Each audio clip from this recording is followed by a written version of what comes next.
Estrela natureza, precisamos demais de ter sempre por perto na calma e santa paz.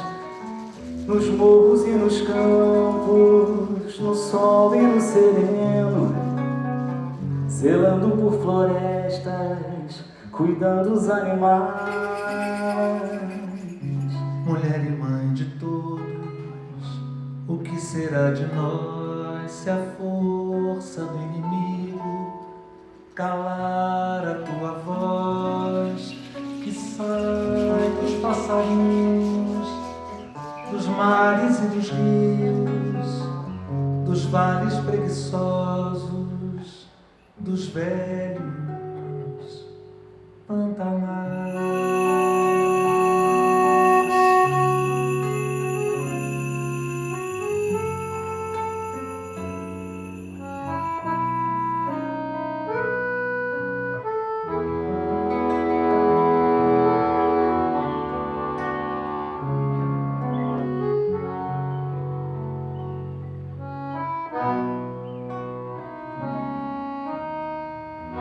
Estrela natureza, precisamos demais de ter sempre por perto na calma e santa paz, nos morros e nos campos, no sol e no sereno, zelando por florestas, cuidando dos animais.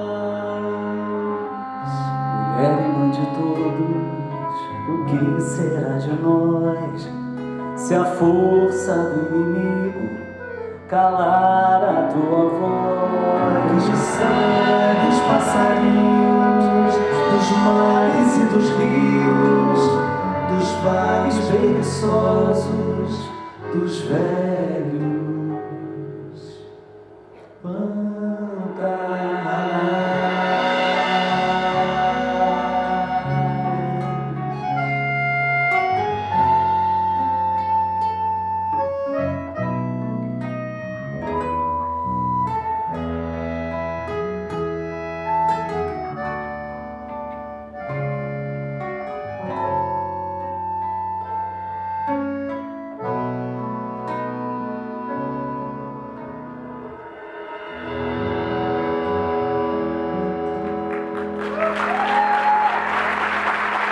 Aumenta aí, Antônio Guerra, Marcos Brito, Tadeu Campanha, vocês.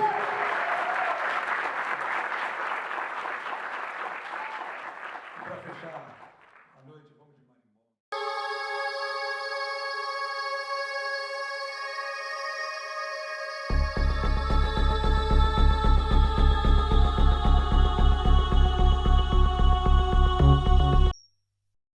Você já ouviu falar no Dia do Fogo? É uma data em que os desmatadores saem por aí queimando florestas impunemente. Eu lamento informar, mas no Brasil isso existe. Essa é a cidade de Novo Progresso. 25 mil habitantes vivem aqui, nesse município que fica dentro da área de proteção ambiental de Jamanchim.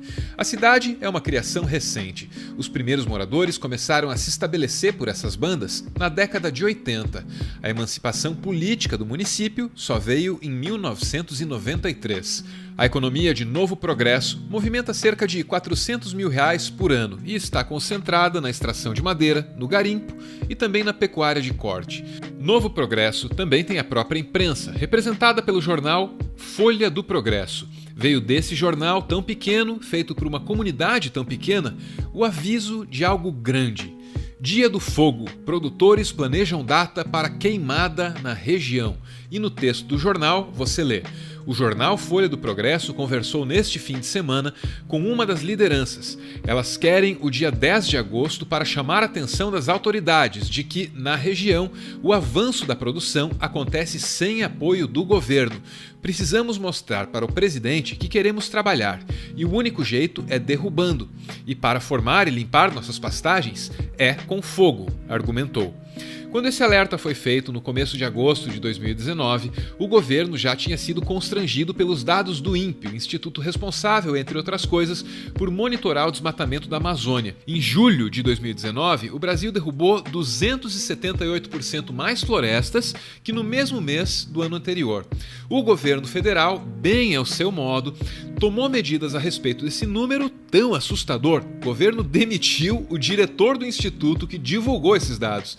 Segundo o presidente, divulgar o número foi uma insubordinação e também uma falta de patriotismo. Se o dado fosse alarmante, ele deveria, por questão de responsabilidade, respeito, patriotismo, procurar o chefe imediato, caso o ministro. Olha, ministro, tem os dados aqui, a gente vai divulgar, porque não devemos divulgar. O senhor se prepare, que vai ter alguma crítica. Assim que tem que ser feito. E não de forma rasa, como ele faz, simplesmente coloca o Brasil numa situação complicada. Além de demitir quem monitora o desmatamento, o governo deu um outro sinal verde para que os desmatadores atuassem. O governo federal simplesmente retirou da região de Novo Progresso a fiscalização contra as queimadas. O IBAMA tinha uma base em Novo Progresso, mas essa base deixou de funcionar porque o Ministério da Justiça, comandado por Sérgio Moro, tirou de lá a Força Nacional, que dava apoio para os fiscais do IBAMA. É esse tipo de postura por parte do governo federal que estimula o movimento do Dia do Fogo em Novo Progresso. É um dia do ano para queimar matas e é para queimar assim, sem mais sem menos. Ninguém sabe muito bem o que está queimando, nem que espécies vegetais ou animais podem sumir para sempre nesse processo. Ninguém sabe nem ao menos como vai utilizar o solo depois que tudo isso aqui virar cinzas. Não existe nenhum planejamento sobre o que fazer depois que tudo queimar. O que há é a vontade de destruir, vontade essa que pode ser vista do espaço. Isso que você está vendo é uma imagem captada pela rede de satélites meteorológicos NOAA, da NASA. Aqui você vê as nuvens brancas e espessas e abaixo delas, se espalhando pelo continente, uma grande massa de fumaça cinzenta. Essa imagem, capturada no dia 16 de agosto, ajuda a dar uma noção do tamanho da tragédia e, como foi produzida por uma instituição estrangeira, não pode ser censurada. Não que o INPE, mesmo sendo perseguido pelo governo, não esteja tentando fazer a sua parte. Essa imagem é do programa Queimadas, liderado pelo Instituto. Cada pequena cruz aqui sinaliza um foco de incêndio. Aqui está um registro do Dia do Fogo, 10 de agosto, a data precisa em que as queimadas se intensificaram.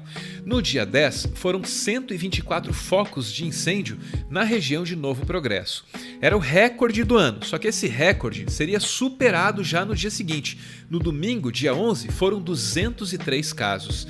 As cidades da região começaram a sentir as consequências. A fumaça encobre uma vasta área e obrigou companhias aéreas a cancelarem voos. A tendência do Dia do Fogo foi copiada por outras cidades da região. O que começou em Novo Progresso se espalhou. Chegou, por exemplo, a Corumbá, no Mato Grosso do Sul, que registrou 180 focos de queimadas no dia 17. A pior situação é de Altamira, no Pará. Desde o início do ano, Altamira registrou 1.578 focos de incêndio. O que começou no dia 10 ainda não parou, porque esse é o problema de um incêndio. Começar um incêndio é muito fácil, controlar o fogo é que é difícil. É claro que em circunstâncias normais, ninguém jamais começaria incêndios assim intencionalmente. Só que esse é o Brasil de 2019, um país que é tudo menos normal.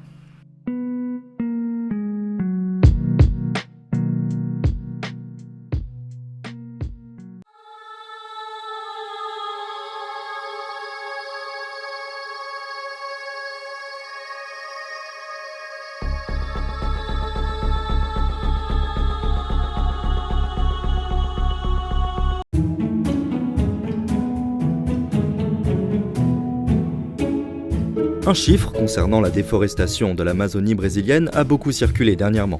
278%.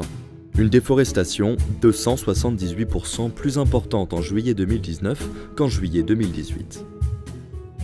Entre ces deux dates, Jair Bolsonaro a été élu président du Brésil. Alors forcément, on s'interroge sur sa responsabilité dans la déforestation. Mais qu'en est-il vraiment ? Bolsonaro est-il vraiment une menace pour l'Amazonie ? Avant toute chose, il faut se demander en quoi la déforestation en Amazonie brésilienne est un problème. Il y a 3 raisons majeures. La première, c'est celle du réchauffement climatique. La forêt amazonienne, plus grande forêt tropicale au monde, capte environ 10% du CO2 mondial et libère de l'oxygène. C'est ce que l'on appelle un puits de carbone. Et quand un puits de carbone est détruit, il relâche tout ce qu'il stockait auparavant. Le deuxième problème, c'est celui de la menace sur la biodiversité. Il y a énormément d'espèces animales et végétales qui se trouvent dans la forêt amazonienne. Pour vous donner un exemple, si vous prenez 1 hectare de forêt tropicale amazonienne, vous allez trouver entre 100 et 150 espèces d'arbres différentes, alors que si vous prenez 1 hectare de forêt en France, il va y avoir en moyenne en dessous de 10 espèces d'arbres différentes. Donc c'est un enjeu absolument énorme en termes de biodiversité et en termes de climat. Et la troisième menace concerne les populations autochtones qui vivent dans la forêt amazonienne. Un enjeu absolument important pour les prochaines années à venir, c'est aussi de renforcer le pouvoir de ces populations autochtones pour qu'ils puissent défendre la démarcation de leurs terres et défendre leur territoire. Mais alors, si c'est aussi problématique, pourquoi on déforeste ? En réalité, si la forêt amazonienne est déforestée, ce n'est pas principalement à cause des feux de forêt, de l'industrie du bois ou encore des mines d'or. Le moteur principal de la déforestation en Amazonie brésilienne, il est connu, c'est l'agro-industrie, très clairement.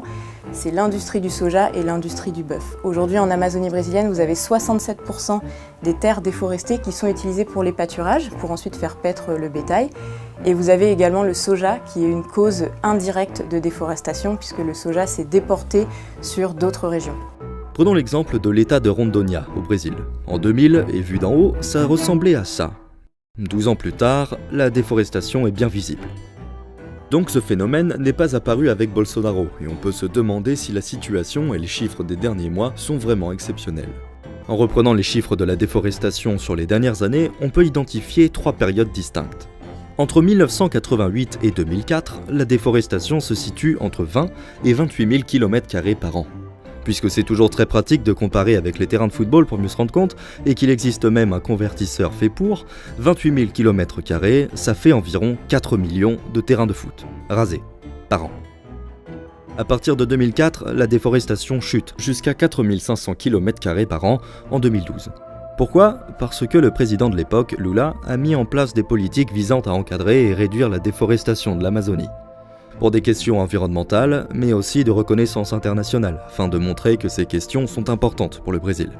Et depuis 2012, la situation stagne, mais le mois de juillet dernier bat tous les records depuis 2015. Bon, il y a donc ces chiffres qui ne sont pas vraiment rassurants, mais le vrai problème aujourd'hui, c'est surtout le positionnement de Jair Bolsonaro. Là où ça peut être particulièrement inquiétant, c'est si Bolsonaro ou un président décide de modifier les lois de son pays. En ce moment, il est discuté au Brésil des lois pour affaiblir justement le code forestier, donc pour rendre encore plus la déforestation légale. Par exemple, les budgets des agences et organismes qui s'occupent de l'Amazonie ont été diminués. Les budgets de l'INCRA ont diminué. En 2019, il y a nettement moins de contrôles qui sont opérés au sein de la forêt justement pour vérifier qu'il n'y ait pas ces exploitations illégales. La FUNAI, qui est l'agence qui est censée défendre les populations indigènes au Brésil, elle aussi a moins d'effectifs, moins de budget. Et aujourd'hui, c'est l'État qui souhaite la déforestation de l'Amazonie. Et l'exemple le plus récent pour illustrer la position de Bolsonaro est sa réaction aux chiffres sur la déforestation sortis récemment, émanant pourtant de son propre gouvernement. Grande que nós temos. Eu acho até que, aprofundando os estudos, ver se por acaso essas pessoas divulgaram de má fé esses informes para prejudicar o governo atual e bem como desgastar a imagem do Brasil, porque nós estamos dando salto, sim, no tocante de novo relacionamento com o mundo, na base exatamente de uma palavrinha chamada confiança. Alors avec tout ça, qu'est-il possible de faire pour freiner cette déforestation ? Il y a plusieurs solutions qui peuvent être mises en place. La première, c'est qu'il faut que les gouvernements qui importent les matières premières en provenance du Brésil, le bœuf, le soja ou autres, il faut que les gouvernements qui importent ces matières premières-là refusent d'importer des matières premières tant qu'ils n'ont pas la preuve, la garantie que ces matières premières n'ont pas contribué à la déforestation en Amazonie, au Brésil ou ailleurs. La situation au Brésil, elle est extrêmement inquiétante. Et elle devrait être inquiétante non seulement pour les ONG de protection de l'environnement, non seulement pour les populations autochtones qui vivent au Brésil, mais pour la planète entière, parce que le sort de la forêt amazonienne va impacter le climat de la planète entière. En définitive, les chiffres récents, au-delà d'être inquiétants, sont surtout une mise en garde. Et il reste plus de 3 ans à Bolsonaro avant la fin de son mandat.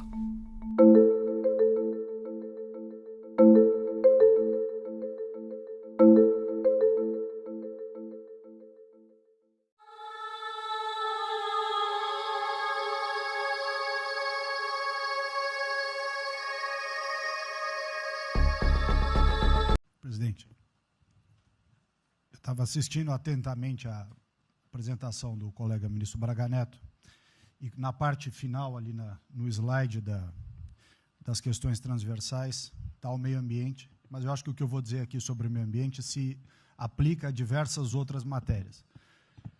Nós temos a possibilidade, nesse momento que a atenção da imprensa está voltada quase que exclusivamente para o Covid e daqui a pouco para a Amazônia. O general Mourão tem feito aí os trabalhos preparatórios para que a gente possa entrar nesse assunto da Amazônia um pouco mais calçado, mas não é isso que eu quero falar.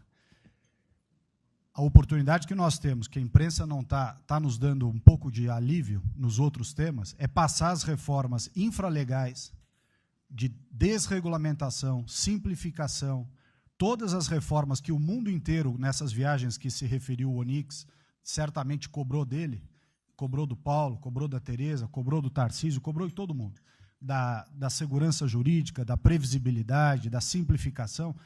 Essa grande parte dessa matéria, ela se dá em portarias e normas dos ministérios que aqui estão, inclusive o de meio ambiente, e que são muito difíceis, e nesse aspecto acho que o meio ambiente é o mais difícil de passar qualquer mudança infralegal em termos de instrução normativa e portaria, porque tudo que a gente faz é pau no judiciário, no dia seguinte.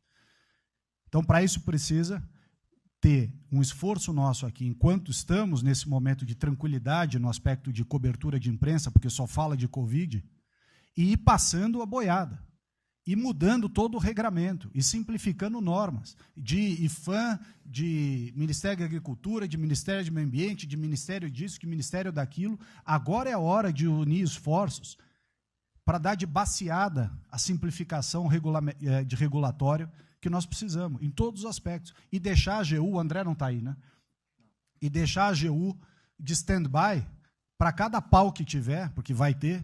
Essa semana mesmo nós assinamos uma medida a pedido do Ministério da Agricultura, que foi a simplificação da lei da Mata Atlântica para usar o Código Florestal. Hoje já está nos jornais dizendo que vão entrar com ações judiciais e ação civil pública no Brasil inteiro contra a medida. Então, para isso, nós temos que estar com a artilharia da AGU preparada para cada linha que a gente avança ter uma coisa. Mas tem uma lista enorme em todos os ministérios que têm papel regulatório aqui para simplificar. Não precisamos de Congresso, porque coisa que precisa de Congresso também, nesse fuzuê que está aí, não vamos conseguir aprovar.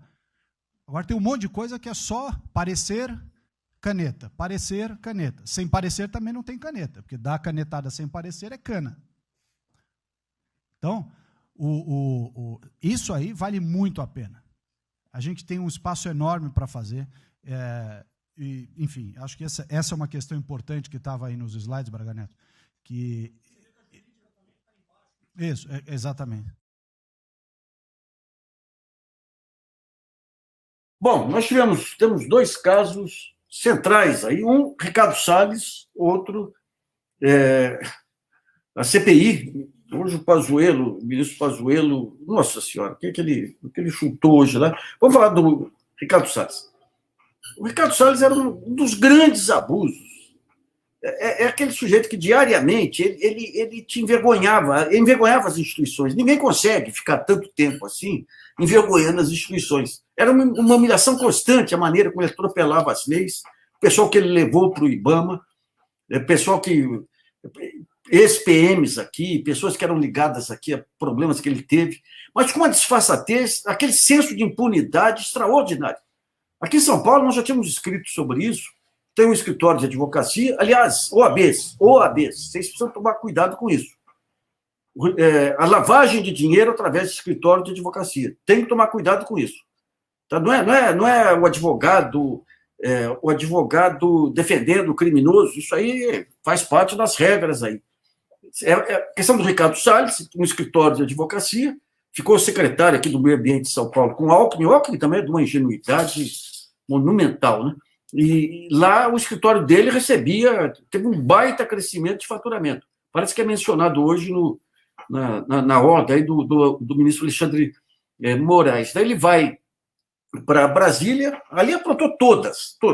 E você pega como é que chama o filho, o representante comercial da família Bolsonaro, aí, o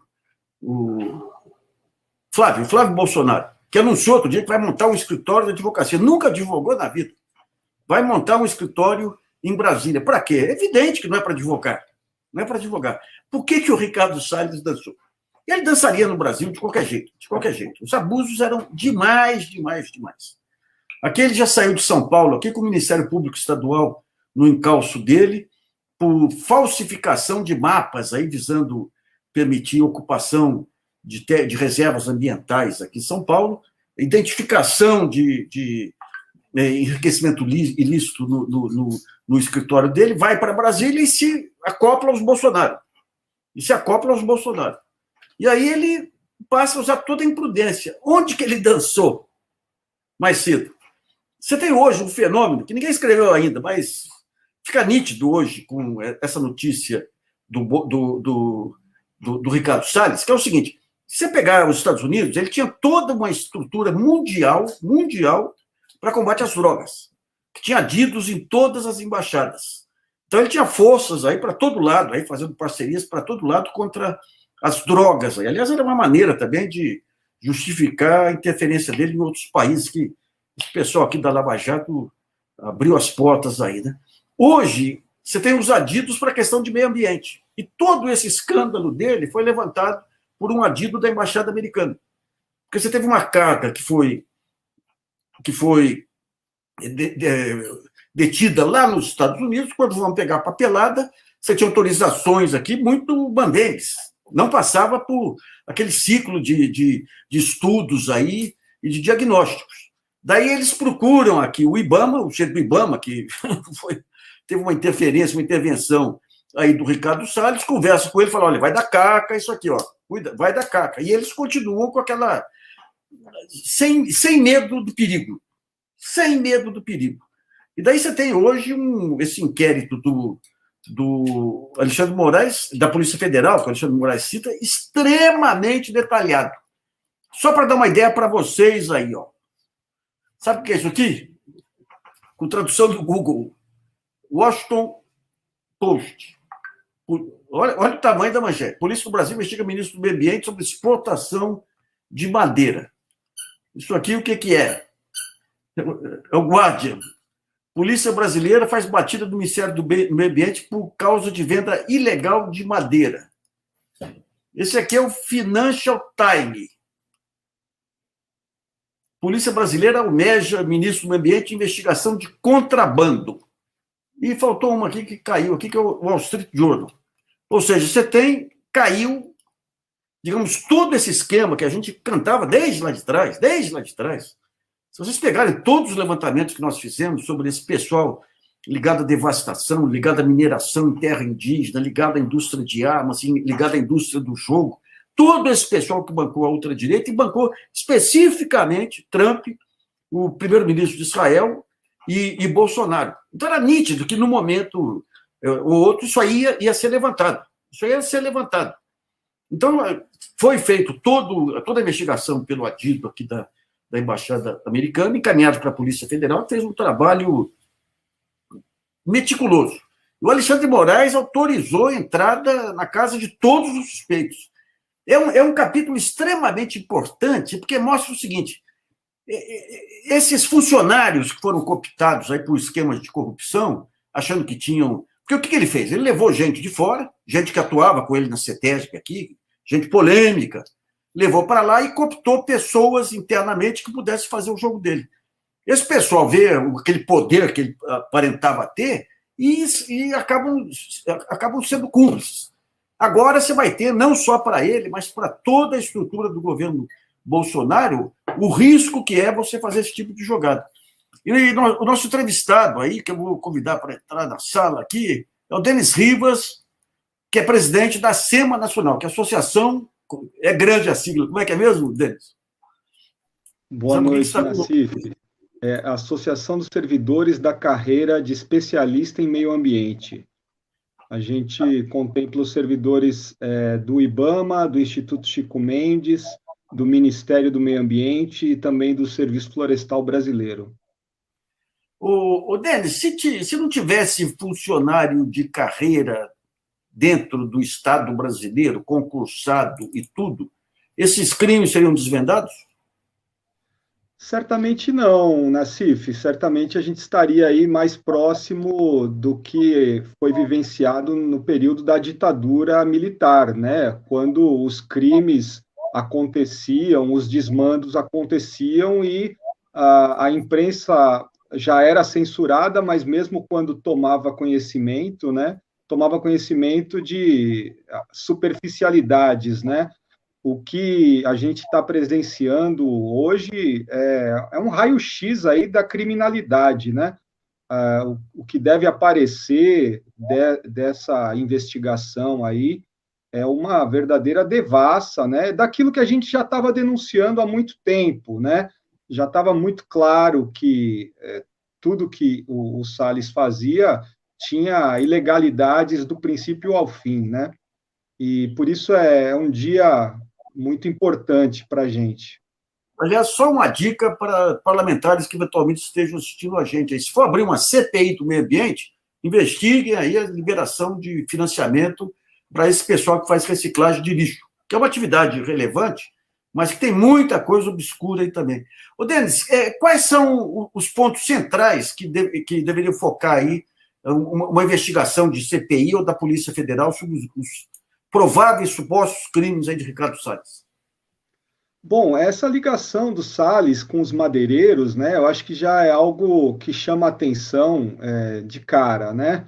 Ele ter levado de carona garimpeiros, né, para Brasília para se reunir com o presidente, para se reunir nos gabinetes, né?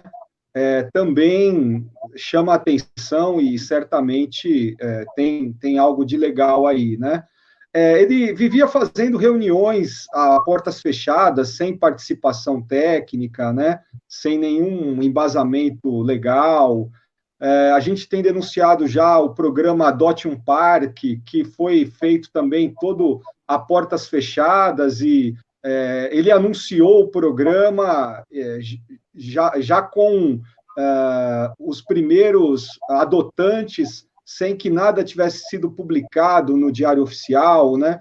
Então, tudo isso são indícios aí fortíssimos de um caixa 2, né? De um desvio, né?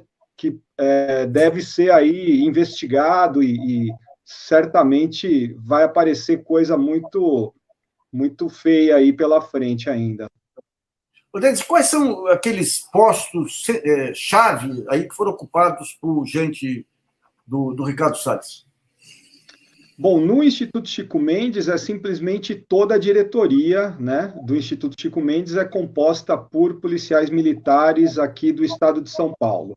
E uma vez que eles ocuparam a diretoria, né, e a presidência, eles começaram a colocar também policiais militares e bombeiros em todas as unidades de conservação.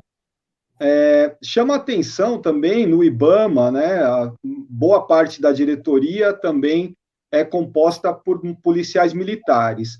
O que surpreende, a mim, pelo menos, né, é a presidência do IBAMA, né, ocupada pelo Eduardo Bin, que é um servidor do Ministério Público, né, aliás, é um procurador da República, né, e se prestar a esse papel, né, de sujeição total, né, porque o IBAMA é uma autarquia, né, ele tem uma independência, o presidente, ele não é um subordinado, né, ao ministro, Na verdade, ele responde por todos os atos, né? Então, um camarada desses se prestar a esses papéis, né? A denúncia, né, atual, essa que deu origem a essa investigação e a esse procedimento autorizado pelo Alexandre de Moraes, é um ato direto do BIM, né, do presidente do IBAMA, que liberou a exportação de cargas a pedido dos sindicatos madeireiros, né? Então, eles tinham uma relação direta, assim, era quase como uma linha direta do crime organizado com o gabinete do ministro, né? E isso chama muito a atenção, né? Tá. Vocês têm um dossiê, um estudo com todos esses pontos que você colocou? A gente, quando viu que estava sendo atacado diuturnamente, preparou, sim, um dossiê chamado Cronologia de um Desastre Anunciado, as ações do governo Bolsonaro para desmontar as políticas de meio ambiente. Ele está disponível na página da associação e relata praticamente semana a semana todas as ações aí e os ataques do governo, tanto à política de meio ambiente quanto aos servidores da carreira, né, que viraram inimigos públicos aí, né, os servidores de Estado considerados inimigos do governo, né, é uma situação esdrúxula que só nesse governo mesmo. Você falou de influência dos madeireiros, influência dos garimpeiros, tentativa de cooptação dos índios. Deu para perceber, em termos internacionais, influências externas, pessoal ligado à mineração nos Estados Unidos, aquele pessoal ligado a Trump, tem vestígios aqui ou só pelo que alguma coisa que saiu nos jornais? Olha, eu não tenho conhecimento, né, desses setores aí, mas é bem possível que exista, né? Mas até a gente não chegou nada nesse sentido. A gente foi, sim, procurado pelos representantes da União Europeia, preocupados com a situação brasileira, preocupados com esse discurso de que era necessário 10 bilhões para conseguir proteger a Amazônia, né? E eles precisavam de uma posição, né, dos técnicos para verificar, para uma checagem mesmo, né, se o problema era dinheiro ou se era um desvio aí de caráter profundo que transformou a Amazônia e o meio ambiente do Brasil de refém, né? E foi isso que a gente deixou claro, né? Que um governo que, de fato, está preocupado com o meio ambiente, ele não ia começar paralisando os 3 bilhões que existem no Fundo Amazônia, né? E que foram inviabilizados aí. Uma das primeiras ações de mau caratismo do ministro foi paralisar o Fundo Amazônia, né? Tentando desvirtuá-lo, né? Então, de fato, o problema de dinheiro existe, mas, dado a falta de intenção do governo em cuidar do meio ambiente, o dinheiro certamente seria desviado para outras finalidades, né? Como agora mesmo a gente tem percebido a tentativa, né, de militarização da questão ambiental, né? O Salles, semana passada, foi fazer pose no Pará, cercado da Força Nacional, né, com resultados sempre duvidosos, né? Eles são bons em tirar foto, criar imagens, né, e enviar para os seus seguidores, né? Mas os resultados mesmo são pífios, né? Denis, e esse delegado que foi afastado lá, que eu li alguma coisa, que ele era um grande especialista em fiscalização ambiental, qual é o histórico dele? Bom, o delegado Alexandre Saraiva, ele de fato tem uma longa trajetória e o tema ambiental, ele é bem mais complexo do que se pode perceber a primeira análise, né? Tanto é que a narrativa do Salles de que a madeira era documentada ela cola para muita gente, né? E a análise feita pelo delegado, pela Polícia Federal, ela foi na origem da madeira, né? Ela verificou que as áreas onde a madeira foi extraída eram áreas sem legitimidade, né? Sem títulos, né? E verificou as fraudes dentro do Instituto de Meio Ambiente do Estado do Pará. Então, é uma fraude bastante complexa, mas que os especialistas têm condição de desvendar. E é isso que o delegado fez e tornou a vida do Salles começando a ficar bem mais complicada, né? Porque o Salles achou que ia, desculpa a expressão, entubar o delegado, né? Mas... Agora, o histórico desse governo. Um delegado especializado em crime ambiental é afastado por excesso de competência. No Rio, o superintendente da Polícia Federal afastado por excesso de competência. Fiscais do Porto de Itaguaí afastados por excesso de incompetência. São as milícias aí avançando.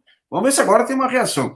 Queria agradecer muito a sua participação, Denis, e parabéns aí pela resistência que vocês estão desempenhando aí nesse período, viu? Um grande abraço aí. Muito obrigado, Nassif. É uma satisfação conhecê-lo e participar do seu programa. Um abraço a todos.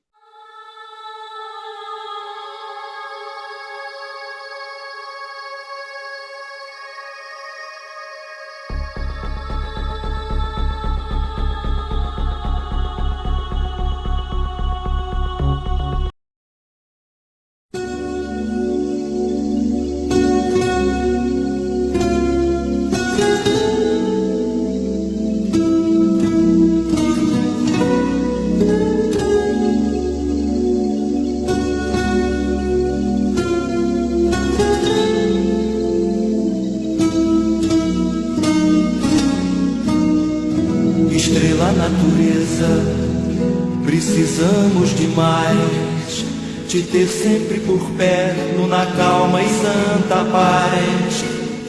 Nos morros e nos campos, no sol e no sereno, zelando por florestas, cuidando dos animais. Mulher e mãe de todos, o que será de nós se a força do inimigo calar a tua voz, que sai dos passarinhos, dos mares e dos rios, dos vales preguiçosos, dos velhos pantanais.